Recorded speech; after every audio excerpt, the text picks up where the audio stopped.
re-abducts them, goes through, they do a debriefing with them, usually under chemical means, pharmaceuticals.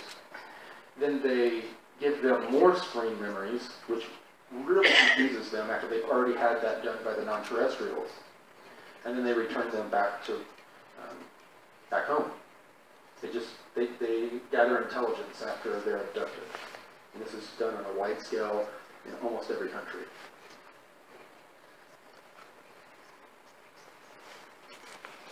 Now, in the beginning, they used a lot of children, a lot of military assets in these programs, but later on, in the most recent years, they started using clones.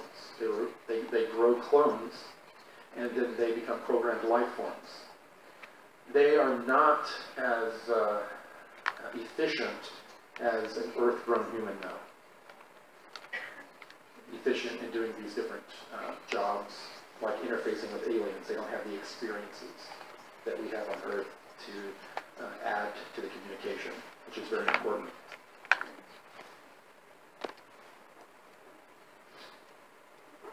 About an hour from where I grew up, there was a base called Carswell Air Force Base. It was I think it was the 7th Bomber Wing. Yeah, 7th Bomber Wing. Now, after they identified me in school as being an asset, they found a way to pull me out of normal classes into different classes. Sometimes I would be in classes with extremely gifted people, and sometimes I would be in classes with people that were wearing diapers. I mean, they were people that were underdeveloped, but they just wanted me out of the mainstream curriculum so that they could remove me from school at any point.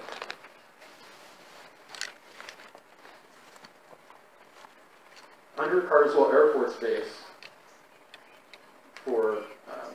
during, of course, the Cold War, everyone thought nuclear war was going to happen. They built a huge underground facility. That underground facility connects to the underground magnetic train system, the maglev system. And recently, there are 2 different people I've described where I went in, which I went in the back gate. I crossed 2 airstrips, went through another checkpoint, and then drove into a large motor pool hangar that's kind of like an airplane hangar with the doors open. And I would go in, and there'd be windows on the 2nd floor overlooking where all the vehicles park. And on the wall was a big wooden model of an airplane that said Corsair on the wing.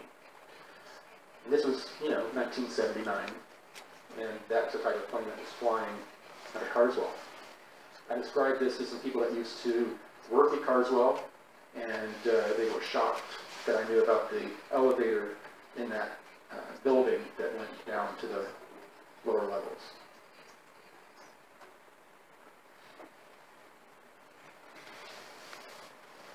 These are aerial shots. Dumb. Deep underground military bases. They litter, especially the southwest United States, down through Mexico, Central America, all the way South America, and some of them even go to Antarctica. In more recent years, they have built them that go under the ocean to Europe and to Asia. They have special boring machines that I'm sure all of you have seen that melt the rock and vitrify it to create a tunnel. And this is what these drilling machines look like. Most of these bases are joint human ET.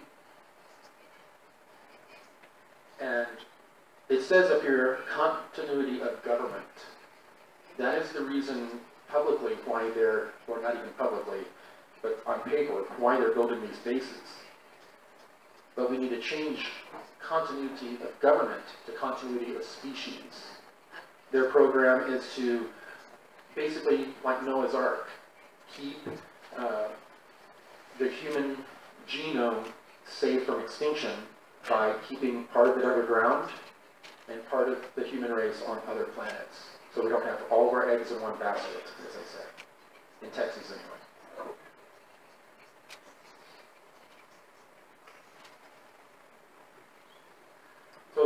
there's a lot of cloning that goes on. That's been going on for a long time.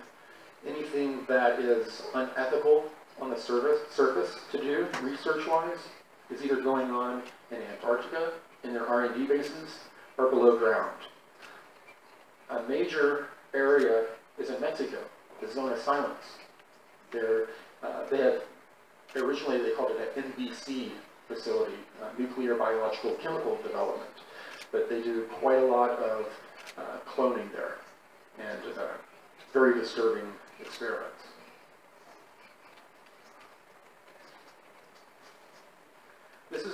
You've probably seen this on the internet. This is very old and somewhat accurate.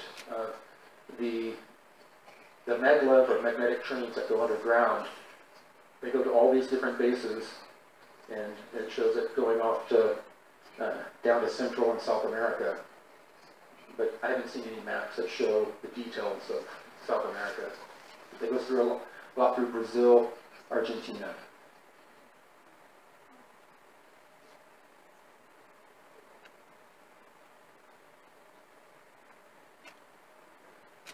So a lot of the training that we had when we were taken underground, we were interfacing with technologies that there would be like plates that you put your hand on, or two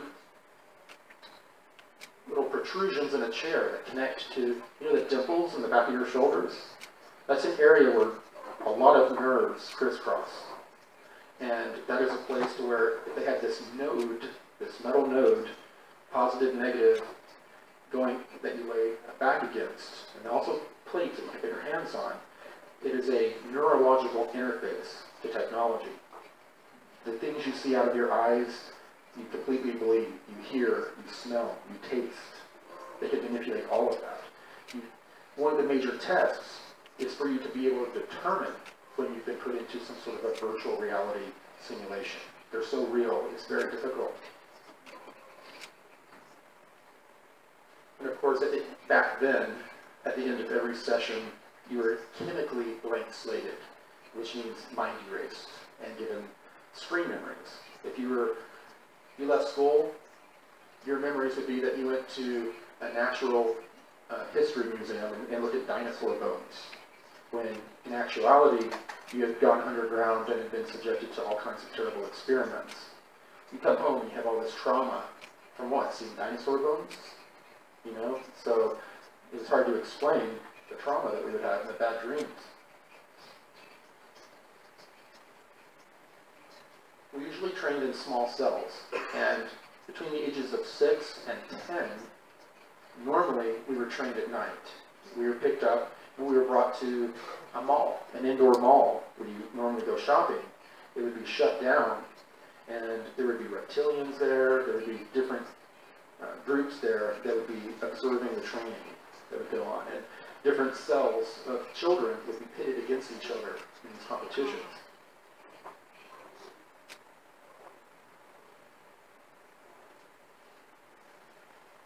So they had to start somewhere with the children. So they started with a lot of the basic training.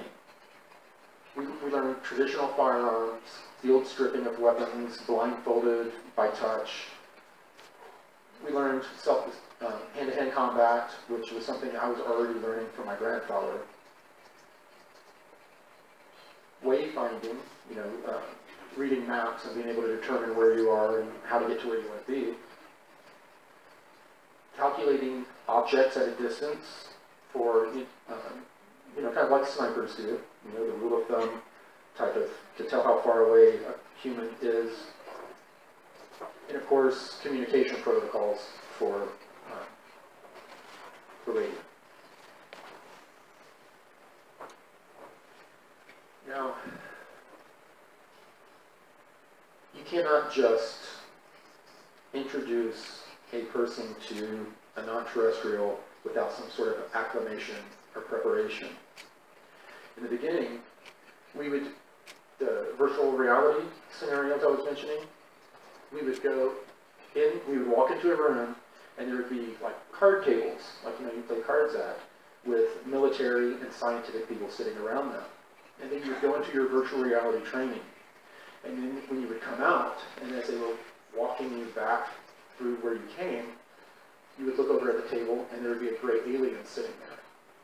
And that was the first little step. They would show, usually they'll show you photos to kind of get your mind ready for it, and then they introduce you to these beings in that kind of a manner. They don't want it to be too much of a shock. And if you ask any questions like, what was that? Right? They would just tell you you didn't have a need to know. So this helped deprogram the fight or flight response that all of us have. It can be quite the adrenaline release when you're in front of one of these beings, especially as psychic as some of them are. Some of them are very invasive.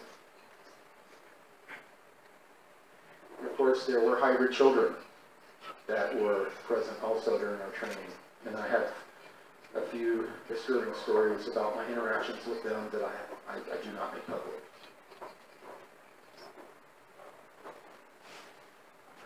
So, once they develop you have the intuitive empath abilities, they have a cocktail of chemicals that can enhance those abilities. And when you come off of the chemicals, it is almost like going blind. You lose all of these extra senses. All of your senses are enhanced. But when you're taken off the medication, it's like going blind and deaf to a certain degree. And of course, much of, they believe all evolution occurs through trauma. So much of the training is extremely traumatic, very traumatic.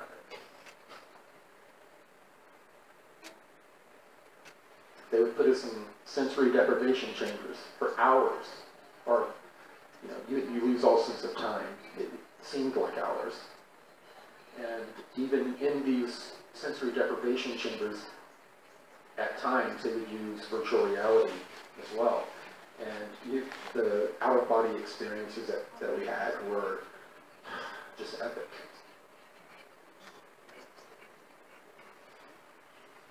Now, a lot of people have heard the MK Ultra programs, and they associate any type of program like the one that I've been in as being MK Ultra, mind-controlled, German mind-controlled.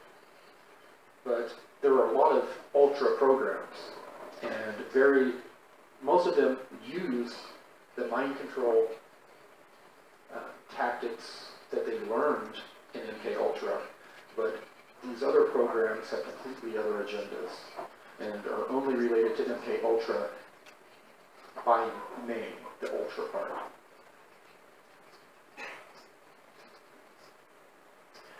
Now, every single person in this room, including myself, is actively under mind control.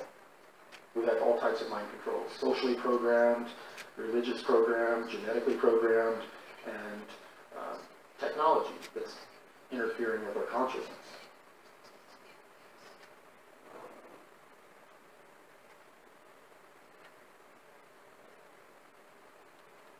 So how were these empathic abilities exploited?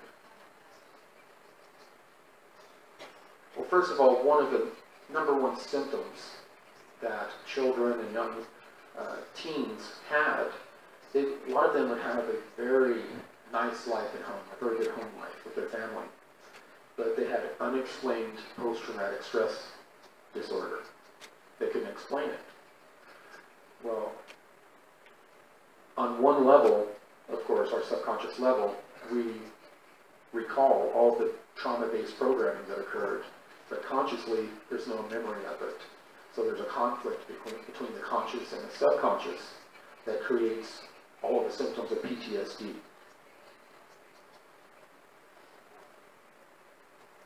That's actually 15 here, I think. But at the age of 13 is when we reached the apex of the training. That's when they started giving us the injections. And the full dose, when they built up to the full dose, the jump in your abilities was so dramatic that a lot of people began to get kind of Christ complexes. Felt like they were something, bigger or better than everyone else. So that was a problem. There were a lot of people that really began to think that they were here to save the planet. I was brought to a Crystal Cavern, much like the one they found in Mexico. We were brought there in a small submarine that went through an underground river. And the underground river, at a certain point, it diverted into this further area we traveled under, and then we popped out into an area to where there were no crystals. It was a cavern. But we were brought back by the people who were stationed there into this room to where we prepared. We were put in environmental protective suits. We had all of these different devices on us monitoring our telemetry, heart, brain, neurology. And recently, when I was recounting the story, I recalled a blocked memory of a tall white being in the middle of all the children that were in a circle. These crystals, they told us, were alive. They were beings. They had a life force. They wanted us to interface with them and to gather information, but we were told, do not touch them. If you touch them, you can harm the crystal, and the crystal could harm us. And when we started to interface with them, an aura of light started to build around the crystals.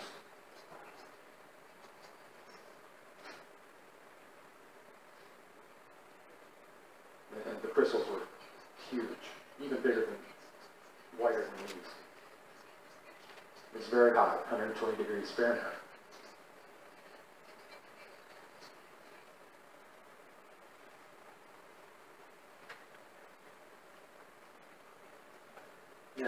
That USB device, us children, we were used like a USB device. We went in, we interfaced with the crystals, we gathered all of this information, and then we were debriefed chemically, where they removed all the information, just like we were a common memory stick, and then blank slated us. And then that's how they gathered their intelligence.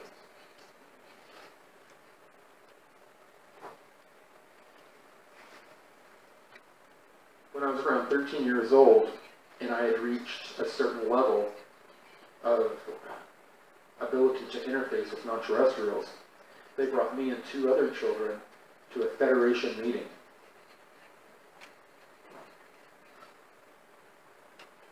This is a very close representation to what that base looked like. It was in the middle of a temporal anomaly outside of Jupiter. You had to enter in and exit the exact same way, or you would get stuck.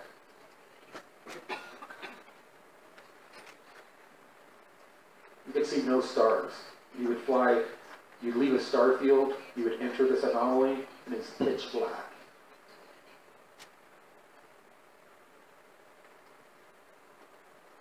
And there were over 60 different non-terrestrial groups that met in a large portion. It was much like the UN, very much. There would be 1 to 3 ETs sitting in seats, and then there's a horseshoe type rail in front of them, and then they would have psychic support, intuitive empaths of their own, who would sit there and monitor the room, looking for any signs of deception or danger. And when we were sitting there, they did not want us focusing on what was going on. They would give us kind of like iPads, a smart glass pad that you neurologically interfaced with, to have us preoccupy our minds while we were doing the intuitive work. And there was no visible technology in these places. It was all consciousness-based, very advanced technology. Now, attendees included the Nordic races, the Greys, and most of the Greys are a programmed life form. You have positive, negative, and in different groups that all use these programmed life forms that we call the Greys. They were developed by an insectoid race way before humans were even on the planet. And it's become like a standard hardware for different beings to use. A biological machine. Now, the reason they had 3 intuitive empaths was that if one picked up on a possible issue, they needed the 2 others to triangulate, to verify that it was a threat. Because you would get a lot of false positives at times, based on your own emotions of being in a situation.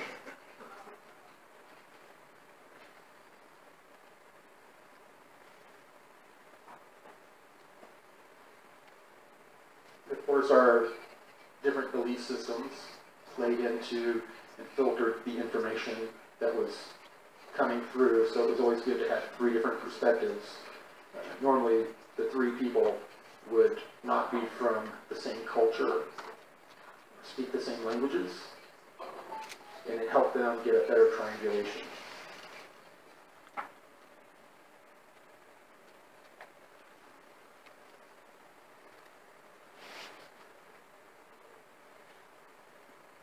Now, a lot of the information, and one of the biggest problems we have in science is that they focus on the numbers and the tangible, and they do not consider the esoteric, like we do.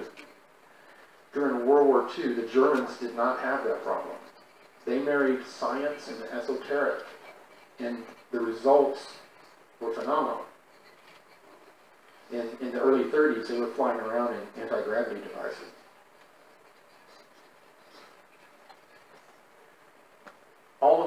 From the glass pads, all of these different esoteric negative groups had a different belief system or religion about what was to occur in what we're calling the ascension.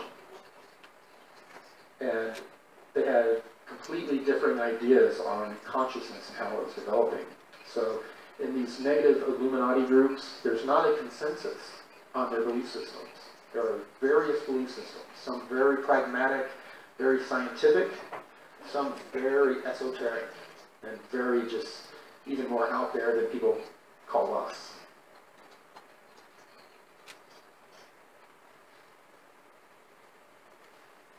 Now, there was an ancient builder race that was here 2 billion years ago in our solar system. And our local star cluster of 52 stars, they had developed out all of those star systems and put a protective grid around it to keep out what we've referred to as the genetic farmer races that come in and start doing all of these different experiments. And they kept the local 52 stars very safe for many, many, many millennia, even over 1 billion years. But the pre-Adamites on Mars and Tiamat had a civil war, and they utilized the technology of this protective grid against each other, and they accidentally brought down the entire grid.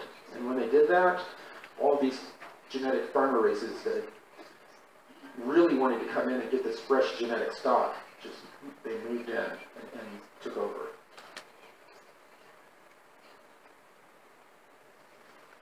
This is our local star cluster. You'll see Sol, the sun, right there in the middle. A very coveted position. Just outside of our solar system is what they call a supergate. We've heard portals described here, and those are point-to-point transfers. A supergate can transfer you to any planet within this galaxy and to with any galaxy. They're all connected with an electromagnetic filament that we call the cosmic web.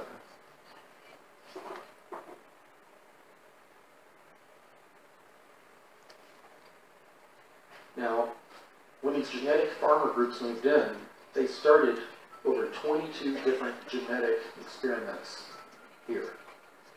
And these experiments are not just genetic. They're about ascension. And all of them have different agendas for ascension. All of these different groups, these programs compete And they are a spiritual and genetic ascension program. A lot of these groups, they've brought us religions, different belief systems to help our consciousness expand. And they will tinker with our genetics to cause us to advance genetically. And then this vessel is better able to support the consciousness that they're trying to expand. So these two go together.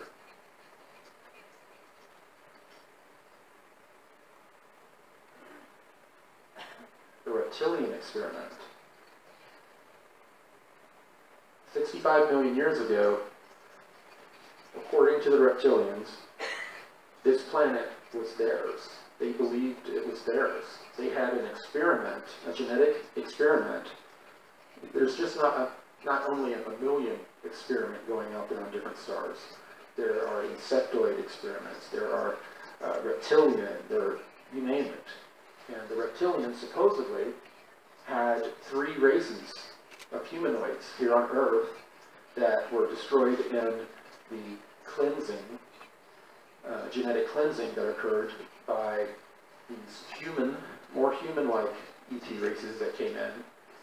They cleaned the Earth of the reptilian experiment and started a mammalian experiment, which is highly against cosmic law on 1 degree, but they began to do this because the reptilian experiments were just going crazy. There were just too many of them. The reptilians often discuss that there were 3 lost races. Interestingly enough, on Gaia TV, they discovered this 3-fingered mummy in Nazca. Have you all heard of that? Well, I've seen some of the information on the genetic test results. Now, if we were to find an ET body and test it, would any of you be surprised that 97% of that DNA matches ours? It's not because they're from here, it's because we're from there. We've been genetically engineered and spliced with all of these different beings' DNA as a part of this experiment.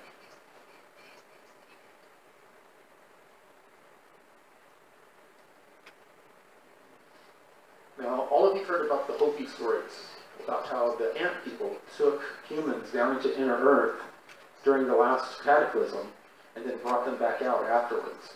Well, apparently the reptilians did the same thing. They removed certain species from the surface and brought them underground. They developed into the raptor race, and there are some of them that are like little dogs. There are many different types of species of them. And they're primarily in South and Central America. They are, they have, on the back of their heads, they have a plume of colorful feathers. And they're kind of a mix between reptilians and birds. And they have real jerky movements, like a bird. You know, their heads are just real jerky, nothing smooth.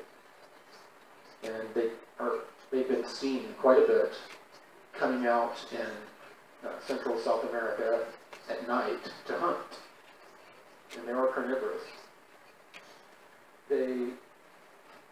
Millennia ago, they took over a lot of these crystal caves that I had discussed because of the importance it is to this mammalian group of genetic farming.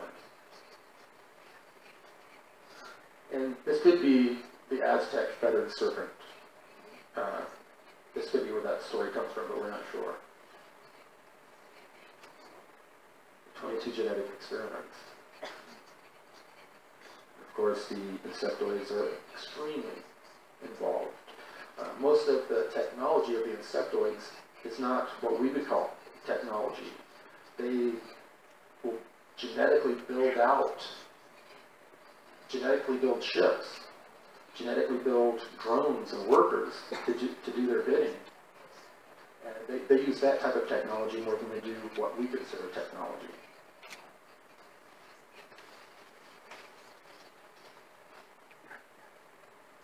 of course, our local star cluster is a host of these programs. And I already mentioned most of this, that these programs are in competition with each other. And they terraform, they bring different plants and animals from different planets, slightly modify them genetically for the new environments.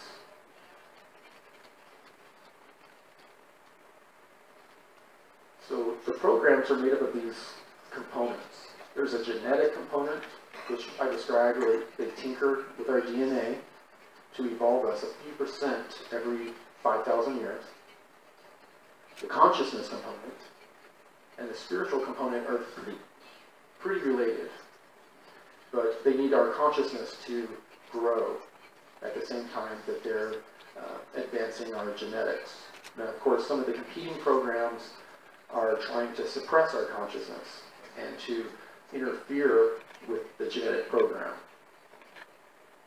And of course, the cosmic component is the most important. It's like a giant clock. They travel around from planet to planet as our solar system is rotating around the galaxy, going like this, around the galaxy. And every once in a while, we come through this one highly energetic, like gaseous part of the universe as we go through. And there was a cluster of stars that exploded there and changed the energetics.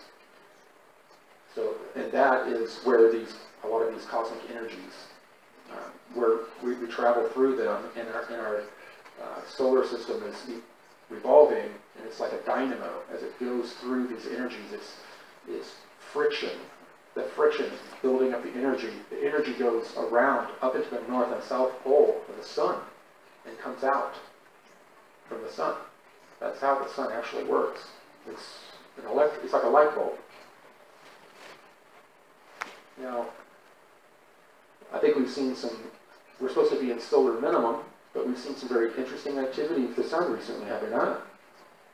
And all of that is tied to the energetic weather that is occurring and the earthquakes. These are all things that the Blue Avians told me that were going to happen, and I discussed 6 months ago in Cosmic Disclosure. And now we're watching it happen before us. Now, we understand the concept of starseeds. ET souls incarnating here. Now, what's very bizarre is that a lot of people think this group of people is being abducted by non-terrestrials. Isn't that against cosmic law? Isn't that against their free will? Yes, it is. A way around this, the benevolent and malevolent, good and bad, non-terrestrial races are very good at skirting or getting around these cosmic laws. And one of the ways they do that is they will incarnate here as us, forget who and what they are, and then agree to be a part of these experiments.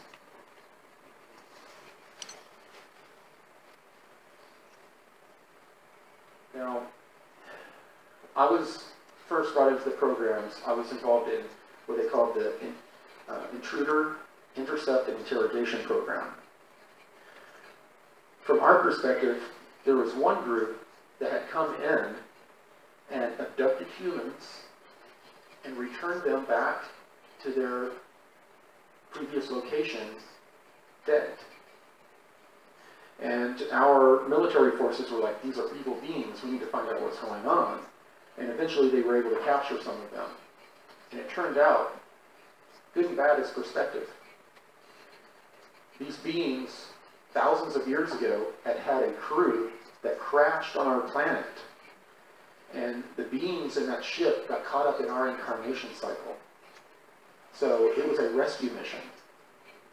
And from their point of view, it was a rescue mission. From our point of view, humans were being killed. So how do we bridge that gap? That's very, very difficult if you think about it.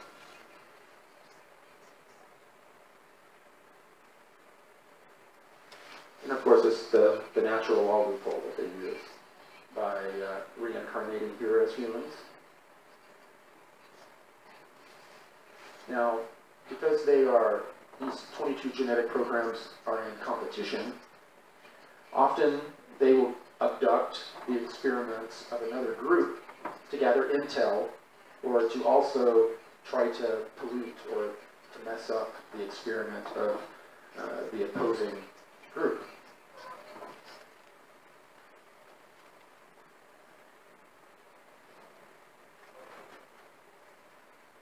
Now, how is the experiment contained? Well, we are the zookeepers of our own. We're our own prison keepers. They program us through speaking different languages to keep us separate. Different races. We're programmed through religions, social conditioning, not to interbreed with each other. It goes way back. You know, many remember in the Bible, the Israelis were told to go in and kill everybody from the opposing races. Well, this goes back to the genetic experiments where they did not want any cross-contamination between experiments. And they used geographical locations, obviously, to separate them so they would not come together. But they've always divided us.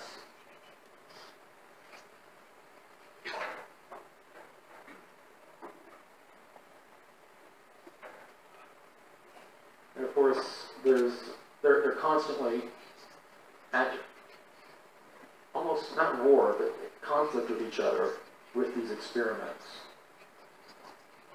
It's been a major struggle to keep their experiments pure, especially after this pre-Adamite group that once lived on Mars and Tiamat. After the planet exploded, they moved to the moon, and that was their base for a long time. And then they were attacked again and had to come down to Earth, and that was about 60,000 years ago, and they really started to mess up a lot of the genetic experiments that were going on. They went crazy, making chimera, mixing humans with animals, their DNA with humans, all of it. Now, the long-term program, all of the ETs out there were once experiments.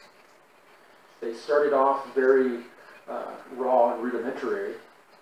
Their genetics were enhanced. Their consciousness was enhanced to a point to where they became self-managing. Now, most of these groups determine when they need a genetic upgrade, when they need a change in consciousness. And they become, one of the steps is that you become a interstellar species. Maybe 100 years from now, time is relative, of course, with space travel. Somewhere at a local star, someone's going to sit down with an artist and describe an alien that abducted them, and it's going to look like you and me. We're going to be the ETs out there that are going to become a part of this, managing the experiment.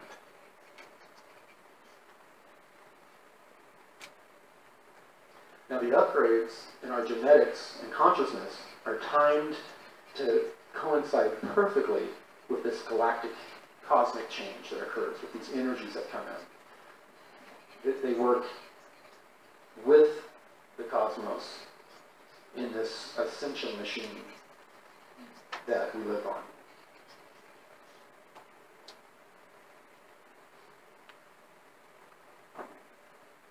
Now, as I discussed earlier, to reach success, self-management, there has to be a perfect balance struck in the DNA, genetic, and spiritual consciousness component as we're developing. And we've suffered a lot from competing programs coming in and screwing around with our consciousness and our genetics. We should be much further along than we are. And before we can make it to the next level, we have to raise our consciousness or our vibration.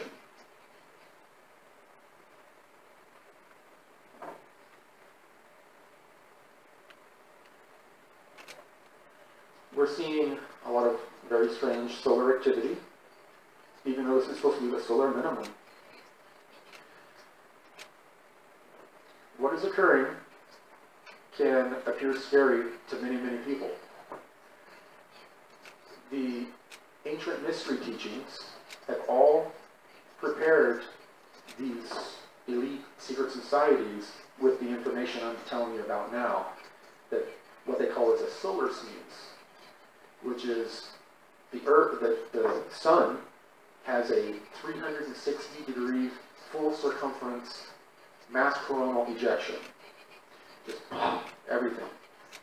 All the surface of the Earth expels, of the Sun expels. And the entire Sun becomes like a sunspot, dark. And for a certain amount of days, the Sun will appear dark. And then it pops up in equilibrium again. And it's back in balance before it goes through the cycle again.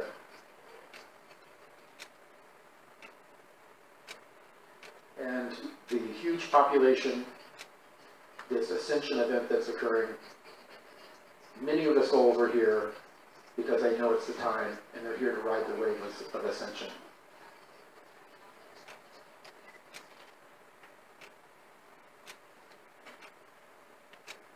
The solar sneeze is said to give more than 100,000 years of evolution in less than 1,000 years.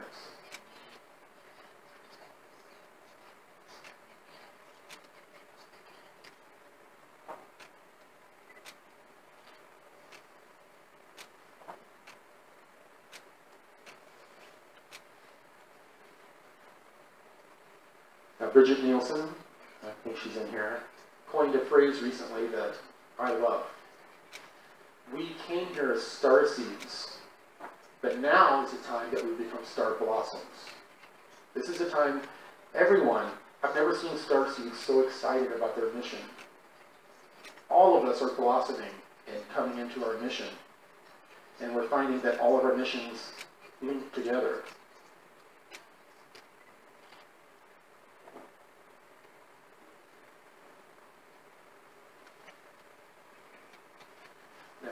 How many people think that the head of the UN is going to come up to a microphone and tell us aliens exist?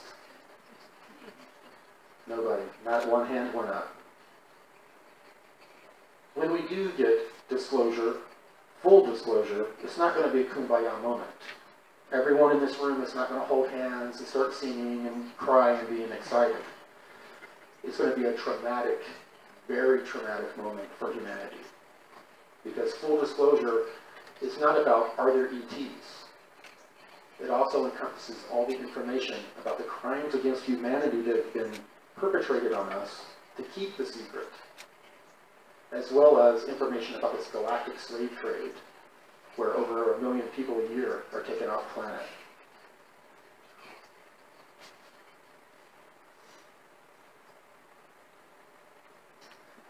At the age of 16, almost 17, when I was completed with the MyLab training, I was what they call drafted into the Navy's secret space program.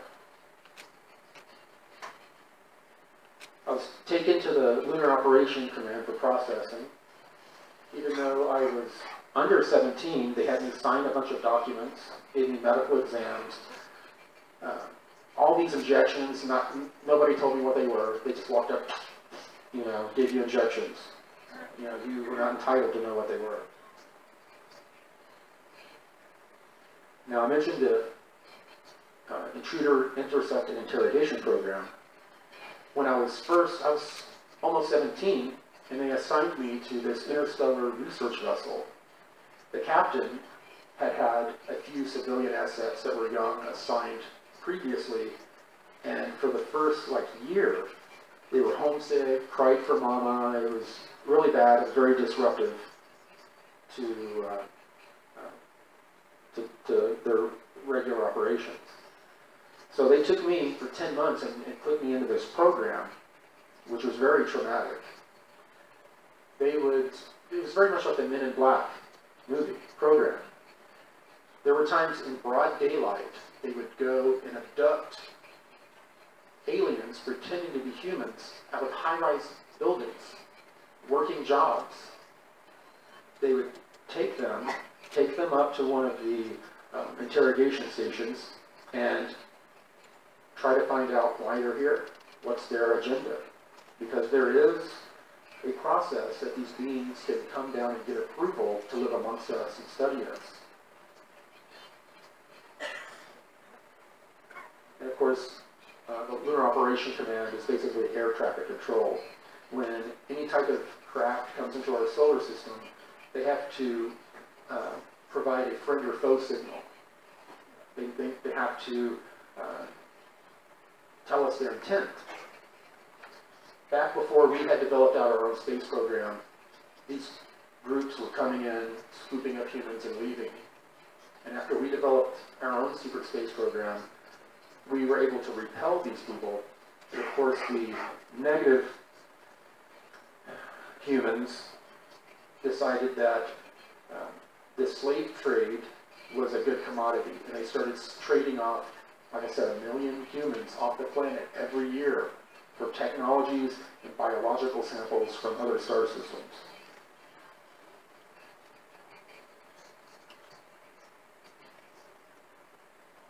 I already covered this. Now this is a recent representation of the vessel I was assigned to. The security, the military people, they did not want to be assigned to the research vessels. There was no action there. It was very boring. And they would, for a derogatory statement, they would call the ship a hot dog because it slightly resembles, in America, a hot dog where they put like a sausage in a bun. Solar Warden has gone through a few different names since the 90s. I don't know what the current name is. But Solar Warden was the Navy's first program name for the secret space program. Now these vessels are basically submarines that have been fitted. In the beginning they used submarines retrofitted with torsion field engines. And then they developed them out further to have deep fleets. And these ships are traveling to other solar systems, and these vessels are dedicated to scientific research. Here's some other views. These are very close representations.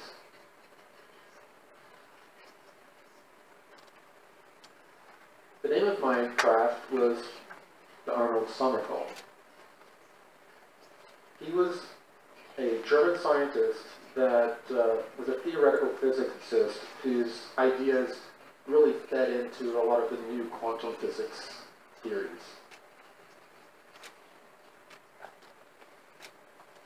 And I have no idea what interchangeable cuticles means on my slide. I think that it meant that the ship from the middle would come apart. All of the inside was modular. It would pull out. You could change it to a troop transport craft, to a hospital craft, a scientific research craft, whatever you needed, by changing out modules inside the craft.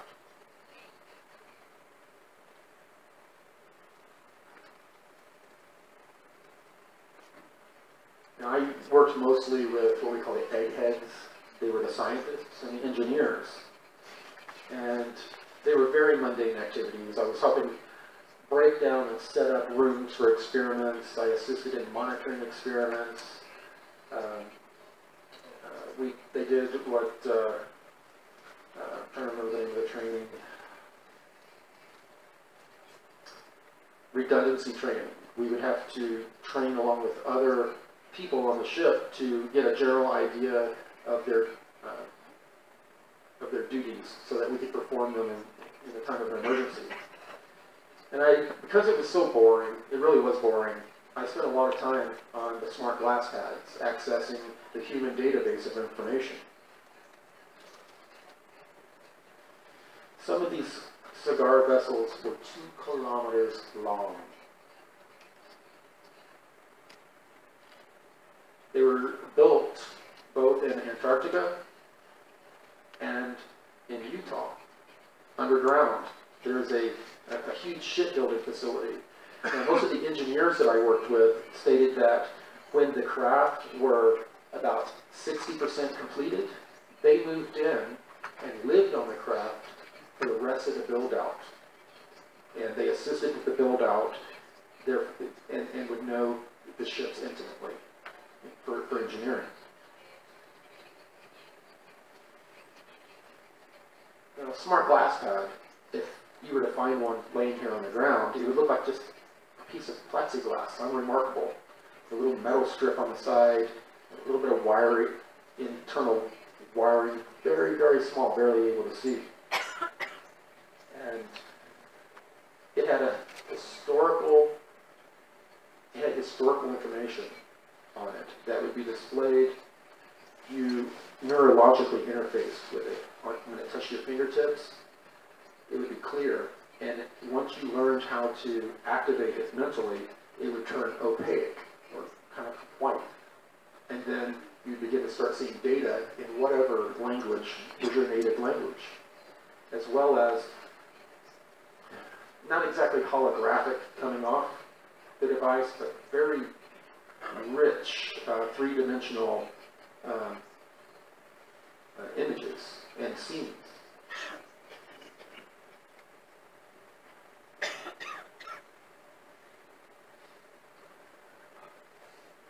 Have all of you heard of William Tompkins? He recently passed on while actually on the day of the eclipse. He actually was most likely involved in debriefing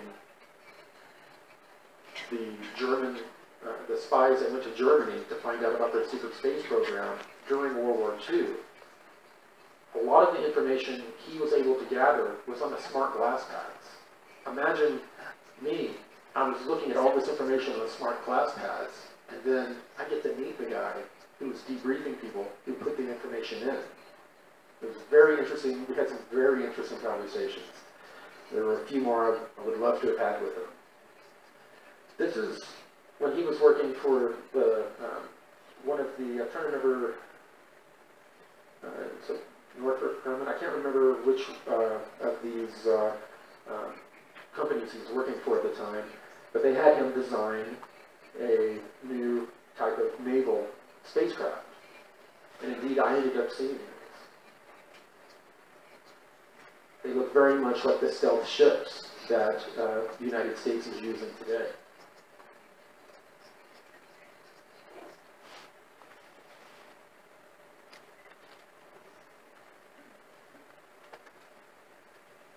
These are flying over our heads at this very moment. Very big.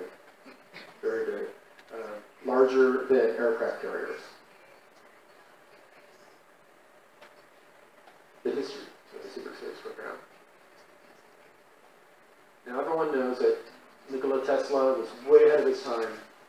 He actually discovered the true model of the universe. It's an electroplasmic universe, and also torsion. The whole universe is a giant torsion bubble. Upon his death, all of his information was removed from his safe, but very few people know that John G. Trump, President Trump's uncle, was the one who removed all of this information and studied it. So most likely Trump grew up hearing stories about free energy and about space travel.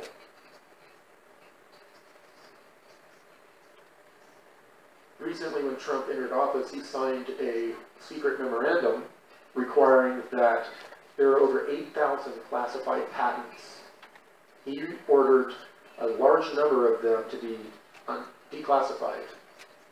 The Department of Energy is the main group that watches over these patents. And they told him it would take 10 years at least to get everything ready. And he said, no, do it now. Do it now. And there's pushback. They're not wanting to release the information for obvious reasons. Viktor Schauberger was basically the father of torsion field physics here on our planet.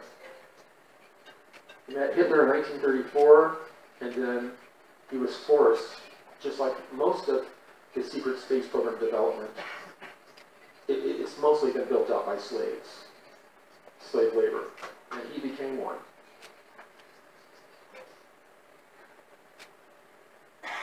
Maria Orsic from the Brill Society, she was doing experiments with her group. Now they ended up getting in contact with more of a positive group that did not have the agenda of the Nazis.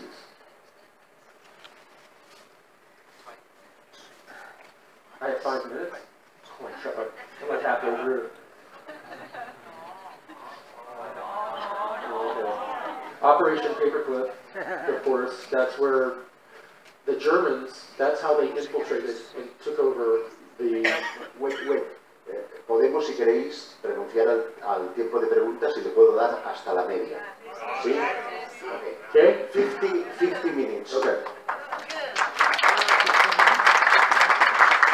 Sorry to the interpreters, I'm going to go quickly. Of course, Operation Paperclip was basically what they call a foothold situation. We invited all these German scientists in and gave them access to the military-industrial complex. That's why when Eisenhower left, he gave his famous speech about how we needed to be aware of this military-industrial complex and its power. Admiral Byrd, in Operation High Jump in 1947, was sent down to Antarctica to locate and destroy the last remaining Nazis.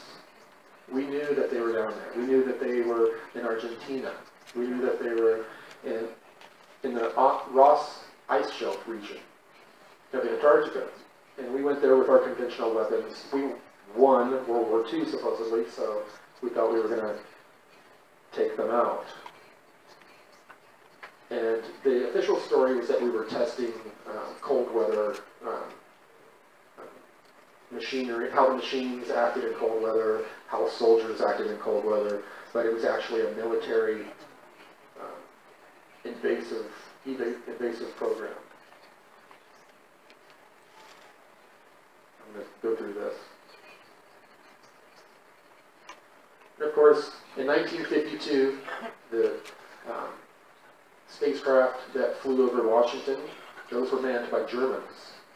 The Germans learned very quickly that the highest secret in the land was the existence of ETs. And it's not because they don't think we can handle that ETs are out there. That's BS. That's what they tell us. You can't handle the truth. The real reason is because they know that we'll start asking, how did they get here? And then they have to release free energy. And of course we know that that's how they control the planet. And they don't want to lose control. This is what the Lunar Operation Command looked like at the end of my time there. It originally was built into a swastika by the Germans, and then we built it out. Here's an animation. There was a protrusion in the middle of the crater that was a hole that went down underneath. And only part of the base is above ground. The rest is underground, and it's built out in the shape of a bell. It gets wider and wider. And there were at least 11 levels. I was not granted access. And they have, it's on the dark side of the moon at about the 10 o'clock position. And they use cloaking and shielding devices to where if a satellite went over, you would just see a mirage.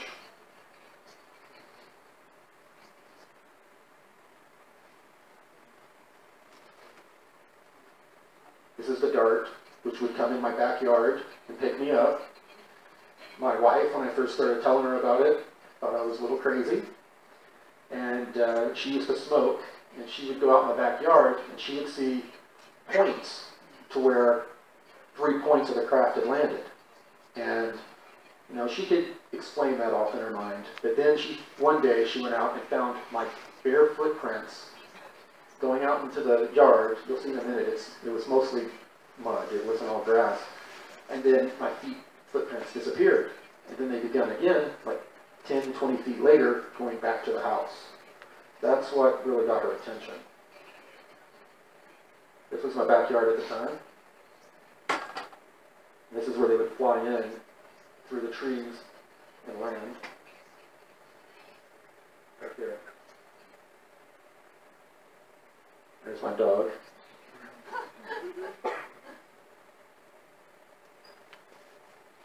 Now, they brought me up to the Lunar Operation Command, the first time I'd been there in decades. And like I said, it had built out. They brought me into a conference room that looked like any college, any university. And I was standing there, and these two beings appeared behind me, and the blue aliens started using me to answer the questions for a full audience of military and civilian government-type people. Now, the Nazis and all of these military-industrial complex groups formed what is called the interplanetary corporate conglomerate. There's an infrastructure in space built out that is huge. The reason they wanted to take over America is that we were building 10 tanks for every one of theirs. We had this huge industrial might. They needed that to build out the infrastructure of space, and they got it. A lot of y'all have heard of the Haunebu, the spacecraft that the Germans had. The nickname for it was the honeybee. They called it the honeybee in the programs. And there were over a dozen different types of craft they had. The ICC secured places on the moon by using, I don't think it's 5th generation, a different type of tactical nukes that were basically vacuum. They would blow out and suck in, and most of the damage occurred in that way.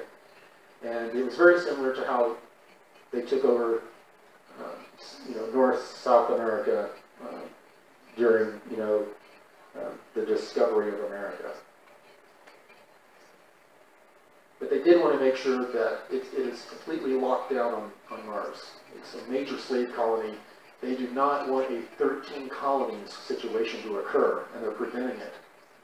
No way that they can break away and become free like America supposedly did. In the portal systems, they can in the beginning they could only transport raw materials, and a lot of you've probably seen Stargate Atlantis or Stargate, to where there's a flat, like liquid kind of thing that they walk through in a circle. That's not how the portals work. The portals, they have devices, 3 or 4 devices on each side of the room. In the middle of the room, a ball appears that looks like a mirage above the road when it's hot. And it looks like the ground looks like it's being pushed down or warped. And you can enter it from 360 degrees around. People will walk in, and they look like they're getting smaller and smaller and smaller as they go in. They would send like metal beams for building. The portal would open up in the middle of the metal beam, and it would look like spaghetti. The beams would bend and suck in. Here's the cosmic web. Each star, each galaxy is connected by an electromagnetic filament. Those are the traversable routes of wormholes.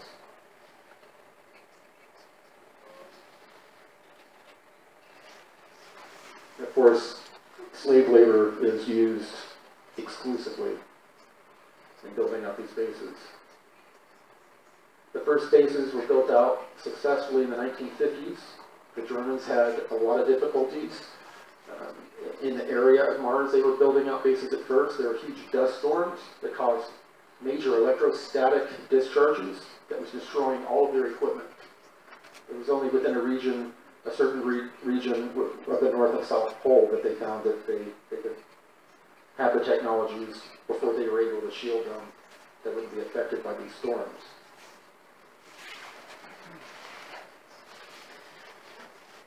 And a lot of these people in the beginning came from the brain drain era and were brought in to programs with big promises, sort of like Laura Eisenhower. They tried to feed her that she was wise enough to say no. Many were not. They were told, you will live like the Jetsons. And they showed them videos of underground bases here that the elite live in, and they said, this is how you're going to live. So people said, of course, I'll do this. But the reality is, this is how they ended up living. When they arrived, they were treated like cattle. They were told their children would be trained in whatever job they wanted them to. They would be married off to whoever they thought would most be genetically compatible with them. They were prisoners. And of course, we are building on Mars craft that over 900 ETs are coming here to trade for. They are, if you see a UFO and an ET is in it, there's a good chance that humans built it for them. It sounds very strange, but we are very excellent engineers. That's one of the reasons that they abduct us. And on Mars, there were these different beings that were there. There was a humanoid race that had a slightly red skin or almost black eyes, reptilians, and insectoids. And the Nazis, they, along with the crates they brought with them, they brought pests, cockroaches, rats, spiders, that because of the environment and the radiation, they grew to tremendous sizes. On the planet, there were already life. There were these giant burrowing worms that went underground, and there were these strange little animals that were kind of like bats. So we couldn't understand how they flew really because the barometric pressure was so low that every time their wings would flap, they would do a little peep, peep, peep as they would take off. And they lived in these bushes, in these colonies of bushes.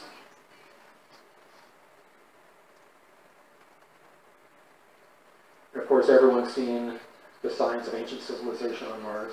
This is nothing new.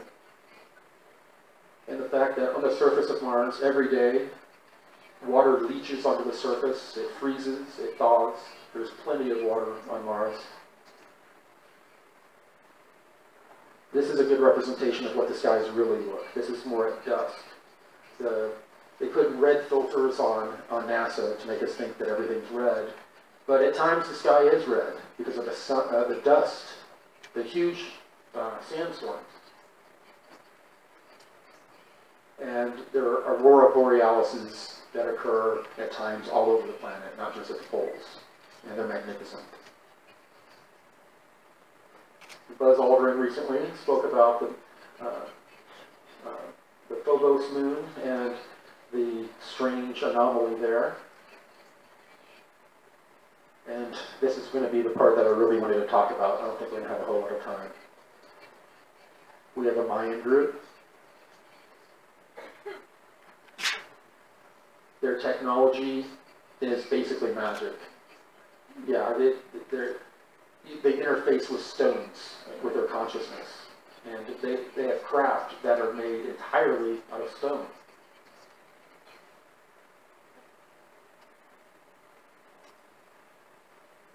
I'm sorry, I'm going to have to skip through this quickly. Now, here are the raptors. I described them earlier. They're a remnant of the dinosaurs. They're very bird-like.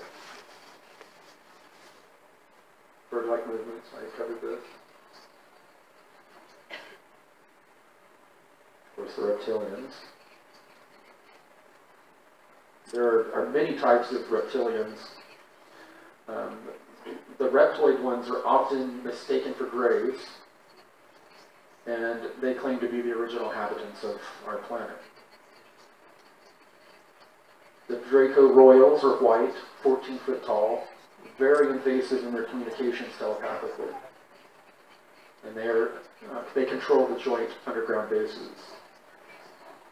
Ambassador Mika was someone I recently met. His planet had recently, in the last 300 years, been liberated from the reptilians and had gone through their own ascension or consciousness renaissance process. And they're going to be here to assist us. We're going to be seeing a lot of these people. These are the Anshar, an inner Earth group that we recently found. They claim to have come here 17 million years ago. And it turns out that they're from the future. They're us from the future. And they had been monitoring some sort of strange Mandela effect sort of anomaly occurring. And they sent a small group back in time, 17 million years ago, to maintain their timeline. And that small group has turned into a huge civilization that lives underground over that 17 million years. This is Kari, the priestess, who I interfaced with. She's over 130 years old. These people were also at the meeting, a very tall, Asian-looking group who had crystals implanted under their foreheads, under the skin, and a very Indian-looking group that had, they didn't look quite that blue, but you know how the color of your vein under your skin, all of their body was that color.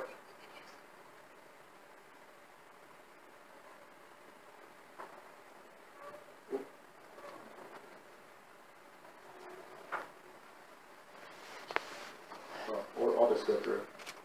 There's a very African-looking group that had these hourglass symbols that were present. They had a very powerful presence, very strong energy. And of course, the different Anshar, they have a race that is very pale, has white hair, and then they also have some that are a part of the race that have blonde hair and dark hair.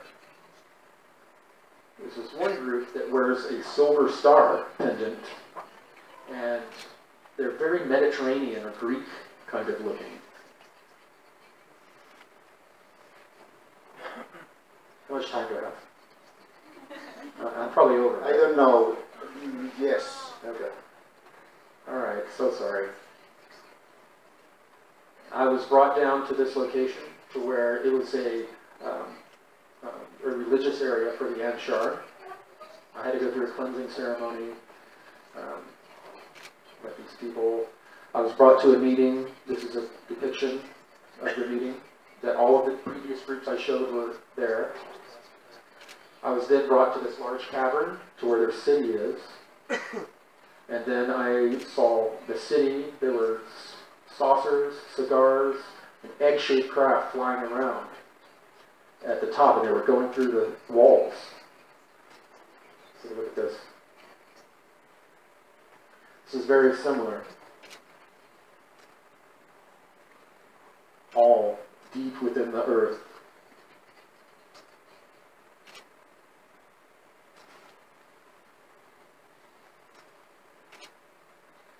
They had an underground cavern that was basically a huge hydroponic system. The light, there was no source of light. When I asked where the light was coming from, she said it was produced by sound. And then they had a huge wildlife preserve with all kinds of prehistoric animals. An obelisk in the middle that above it had a huge ball, a plasma ball that fed light. Next, I was brought to the library. When I appeared in the library, there was a large golden arm coming down with a crystal ball in the hand. And then I was walked through the library. And I saw ancient manuscripts, and I saw books with ISBN numbers that looked like they were ordered online that they had. They had lost access to the Crystal Caverns because the Raptors took it over, but they did have a huge crystal that they were trying to regenerate in some sort of a pressurized container room. Of course, when I interfaced with Kari, we went hand to hand and we did a mind meld, where we found out everything about each other.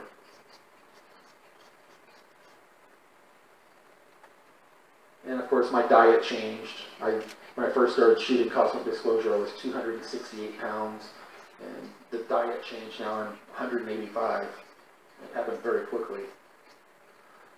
They walked me through an area where there were hundreds of Anshar in these floating egg-type chairs, and they were interfacing with us on the surface while we were meditating, while we were dreaming. And they were trying to give us information. And eventually they took me to Antarctica in one of their bus craft. It looks very much like a bus on the inside. And I was taken underwater to see these huge underwater caverns. The objects down there are submarines that are electromagnetically propelled, that are the size of container ships. I actually saw them opened up in cranes, emptying out containers. And recently in the news, we've seen that this type of stuff does exist under the ice. Volcanism melts the ice and creates a very warm, like 20 degrees Celsius area. This is very similar. They use geothermal energy.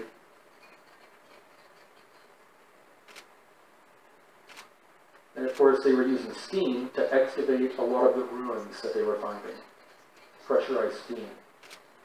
And when I would enter and leave with the Ansharan craft, we would enter through this blue portal that was over the ocean. And I'm not going to have time to get into the Banished. They're a group of inner-earth people that were cast out and live on the earth. I had a experience with one of them. They were very much, it was a succubus type of experience.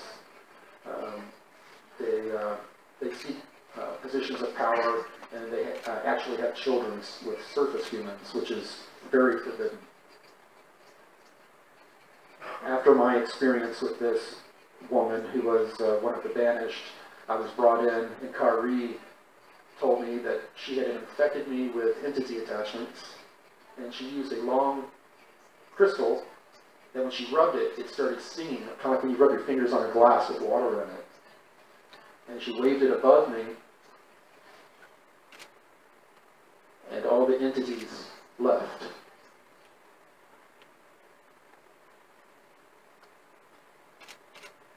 And then eventually this is when they took me to the location to where there was a library, an ancient pre-Adamite library that they took us to. We took core samples off of these bodies. It was not a very pleasant thing to get genetic information. And not far from us was an active excavation region where they were using pressurized steam to excavate the ice.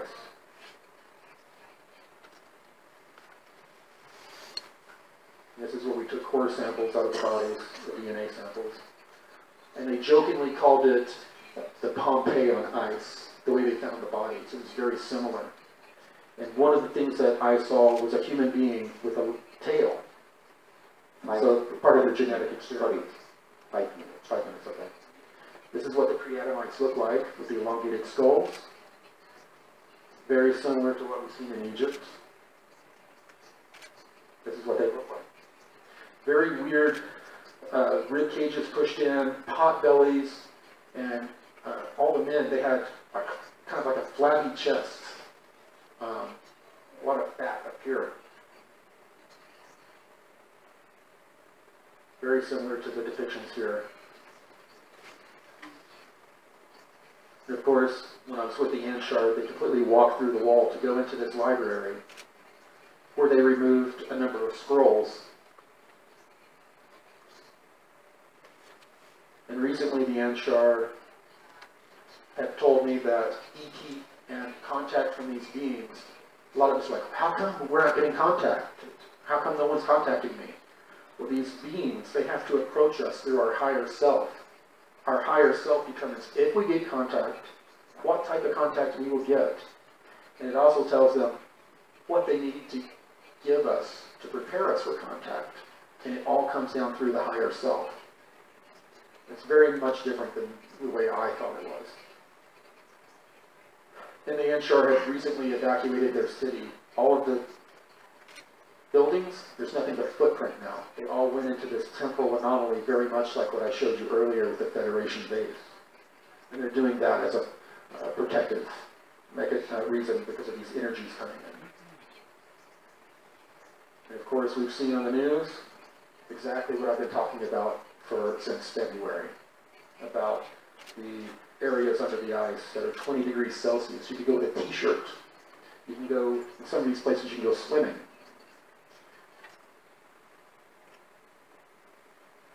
And the biggest secret is not, they want us to talk about these ancient civilizations. They do not want us talking about the research and development bases that they built during Project Iceworm during the 1960s.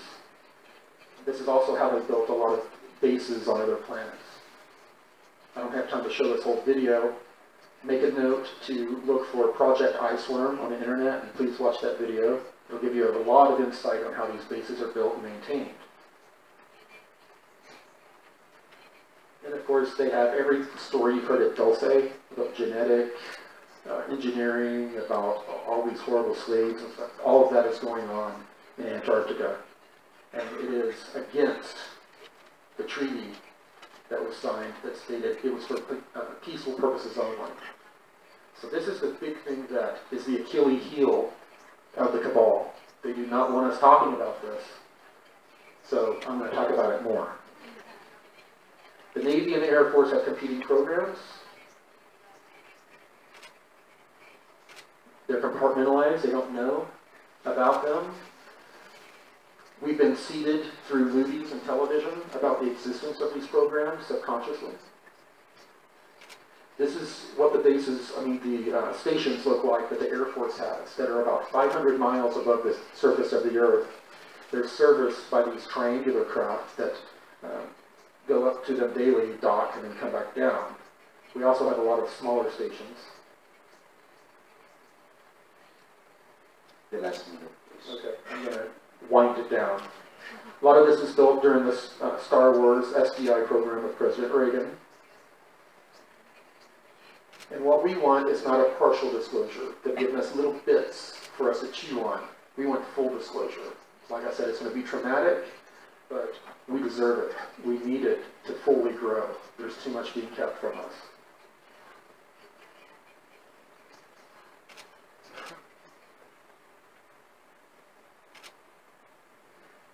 Every legitimate ET contact that has occurred since the 1950s, they basically said two things. Demand the release of suppressed technologies and raise your consciousness, become more spiritual. Well, that's what all of our goals are. And we can put aside all of our different UFO belief systems, our UFO religions. We all have it. We have to put those aside and work together to co-create a future with full disclosure. Only through uniting this community are we going to be able to do that.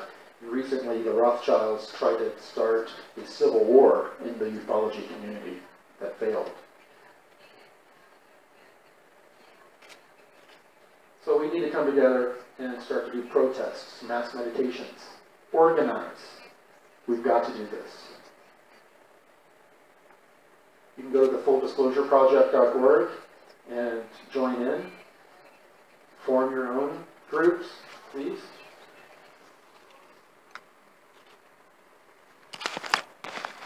And together, we're going to be able to navigate to the most optimal temporal reality. And our co-creative consciousness is what is going to do it. It's not going to be any outside force. The biggest thing that Blue Aliens have told us, we don't need any more belief systems. We don't need any more religions. We need to get off of our knees, quit looking at the skies for salvation, and look inwardly. Because we are the ones that we've been waiting for. We've just been suppressed.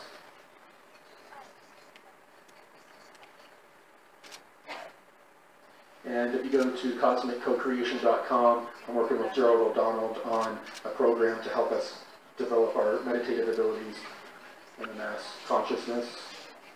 This is the book that I wrote, that I co-wrote with William Tompkins, Dr. Sala, and Dr. Wood, that should be released very soon. It should have some very interesting information that they don't want us to put out.